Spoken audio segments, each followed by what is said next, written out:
कहेंगे, वही बात है कि कहा आ बैल मन्नू मार का।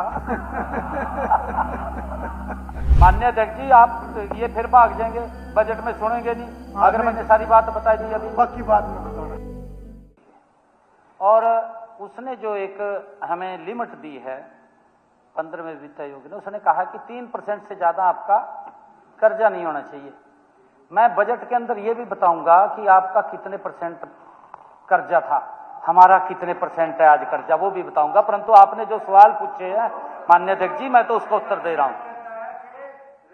माननीय अध्यक्ष, वो बजट में चर्चा करेंगे, उस पर बजट में चर्चा करेंगे, आज ही मैं चर्चा करूंगा। जी जी मुख्यमंत्री जी।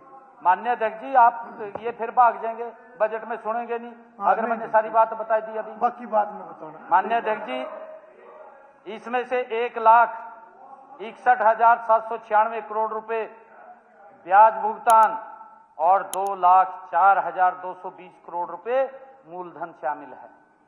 माननीय अध्यक्ष जी, राज्य का जो मूलधन और ब्याज का भुगतान नियमित रूप से किया जा रहा है। अगर हमने कर्ज लिया है तो उसका हम टाइमली पैसा वापस कर रहे हैं। माननीय अध्यक्ष जी, अगर कर्ज लिया हमने अपनी लिमिट को क्रॉस नहीं किया, हम उस लिमिट से बहुत नीचे हैं। अभी भी हम बहुत ले सकते हैं, परंतु हमें आवश्यकता नहीं है। मैं बजट के अंदर सारी स्थिति क्लियर करूंगा माननीय अध्यक्ष जी। परंतु अब तक किसी भी अवसर पर ऋण किस्त और ब्याज के भुगतान में कोई भी डिफॉल्ट नहीं हुआ है, एक भी किस्त हम डिफॉल्ट नहीं हुए हैं। और इसका ये तात्पर्य है कि राज्य की ऋण स्थिति आज टिकाऊ है, आज गड़बड़ाई भी नहीं है, टिकाऊ है। ये नरेंद्र मोदी जी के नेतृत्व में। माननीय अध्यक्ष जी, आरोप लगाया गया कि ऑक्सीजन प्लांट खराब पड़ेगा, ये आरोप लगाया गया।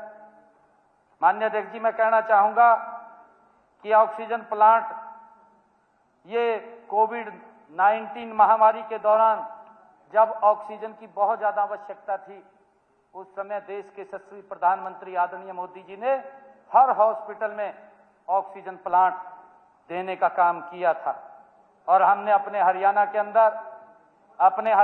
अंदर हमारे विभिन्न जो स्वास्थ्य केंद्र हैं, उन स्वास्थ्य केंद्रों में 79 प्लांट स्थापित किए गए थे। वर्तमान में इनमें से 33 प्लांट पूरी तरह से काम कर रहे हैं, जबकि शेष 46 प्लांट उनके रखरखाव की मरम्मत की प्रक्रिया वो चल रही है। हाँ, चल रही है। मैं उसका बताना चाह रहा हूं, मैं तभी आपका जवाब दे रहा हूं जी।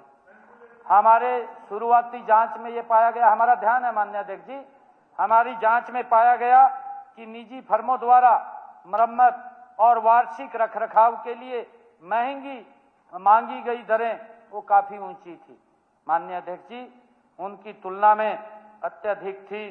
साथ ही विकेंद्रीकृत जो हमारी रखरखाव प्रणाली के कारण दरों में भिन्नता और सेवा की गुणवत्ता में जब उनमें अंतर देखा गया, तो इन समस्याओं के स्थायी समाधान के लिए हमने, राज्य सरकार ने अब केंद्रीयकृत निविदा वो प्रक्रिया अपनाने का निर्णय किया है कि हम उसको सेंट्रलाइज करेंगे, ताकि उनकी देखरेख कोई एक एजेंसी करे।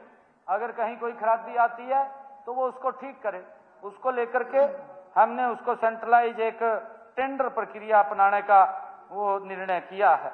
Haryana medical services corporation limited द्वारा वर्तमान में ये निविदा प्रक्रियाएं ये जारी हैं। माननीय अध्यक्ष जी, मैं ये भी बताना चाहूंगा कि किसी भी अस्पताल में ऑक्सीजन की कमी नहीं है। किसी भी अस्पताल में, सभी संबंधित अस्पतालों में बिस्तरों को सेंट्रलाइज्ड ऑक्सीजन सप्लाई पाइपलाइन से जोड़ा गया है और उसके साथ दी जा रही है, जो गैस मैनिफोल्ड सिस्टम से संचालित वो होती है। माननीय अध्यक्ष जी, बैकअप के लिए पर्याप्त संख्या में ऑक्सीजन सिलेंडर और कंसंट्रेटर उपलब्ध हैं, जिससे मरीजों को निरंतर और विश्वसनीय ऑक्सीजन आपूर्ति वो सुनिश्चित की जा रही है। माननीय अध्यक्ष जी, कोविड के बाद ऑक्सीजन की मांग में आई कमी के बावजूद सरकार भविष्य की किसी भी आवश्यकता के लिए इन प्लांट्स को पुनः क्रियाशील बनाने के लिए हम प्रतिबद्ध हैं। माननीय अध्यक्ष महोदय,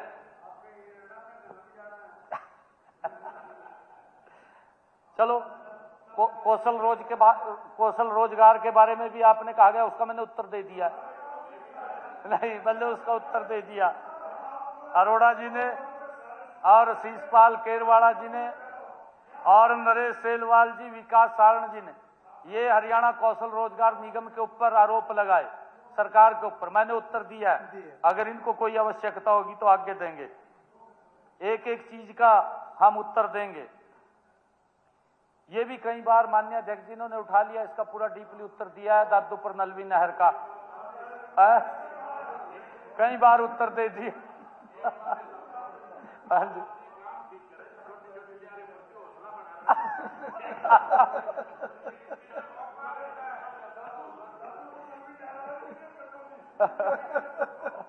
कई बार उत्तर दे दिया जी, आप भी थे इसी सदन में, कई बार पूरी डीपली दिया उत्तर।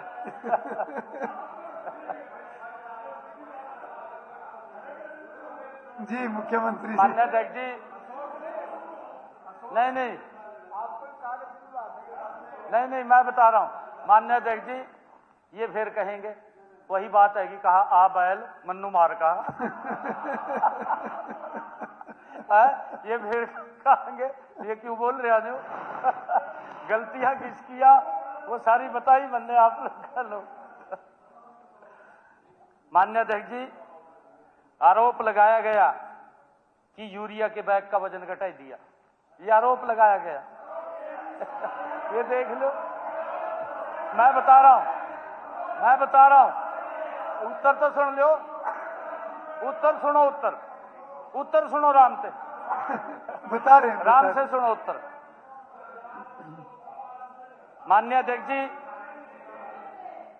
यही नहीं कहा गया विकास सारण, आदित्य सुरजेवाला, हमारी बहन पूजा, आरोप लगाया गया कि इनका वजन घटा करके किसानों को ठगा जा रहा है, ये आरोप लगाया गया। माननीय अध्यक्ष जी, ये बिल्कुल निराधार है, तथ्यों से परे है।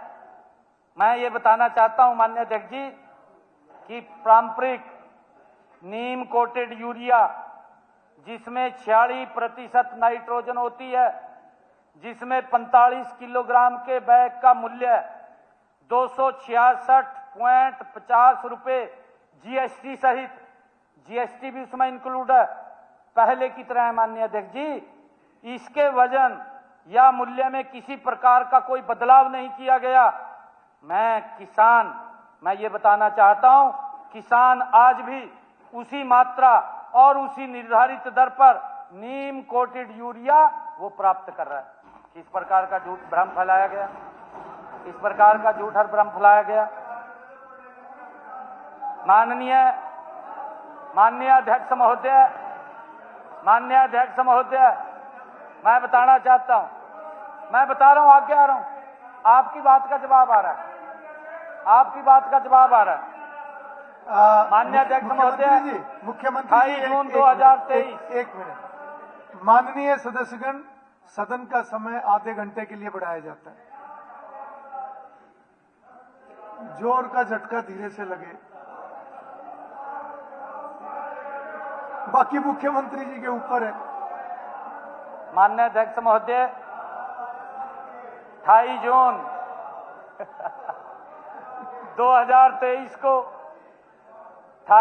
2023 को सरकार ने सल्फर कोटेड यूरिया, जिसे यूरिया गोल्ड कहा जाता है, अधिसूचित किया है। माननीय अध्यक्ष जी, साथ ही एक अलग से उन्नत उर्वरक उत्पाद है जिसमें 37% नाइट्रोजन और 17% सल्फर शामिल है। माननीय अध्यक्ष जी, देश की अधिकांश कृषि भूमि में सल्फर की कमी वो देखने को मिलती है, हमारे यहाँ पर भी, जिससे विशेष रूप से तिलहन और दलहनी फसलों की उत्पादकता प्रभावित होती है। यूरिया गोल्ड ने न केवल नाइट्रोजन उपयोग दक्षता को बढ़ाया है, बल्कि मिट्टी की उर्वरकता को सुधारने में भी सहायक है। माननीय अध्यक्ष जी, केंद्र सरकार ने 5 जनवरी 2024 को 40 किलोग्राम के यूरिया गोल्ड बैग का अधिकतम मूल्य 266.50 रुपये निर्धारित किया था, जिसे 23 जनवरी 2026 को घटा करके 254 रुपये कर दिया गया है। 254 रुपये का मिल रहा है, ये हमारे भाई कह रहे हैं। किसानों को राहत दी है, न कि कोई अतिरिक्त बोझ डाला है, उनको राहत देने का काम किया है। अध्यक्ष महोदय, मैं बताना चाहूंगा कि किसानों के लिए यूरिया गोल्ड की बात कर, सभी सदस्यगण कृपया बैठिए। मैं बताना चाहूंगा कि किसानों के लिए दोनों विकल्प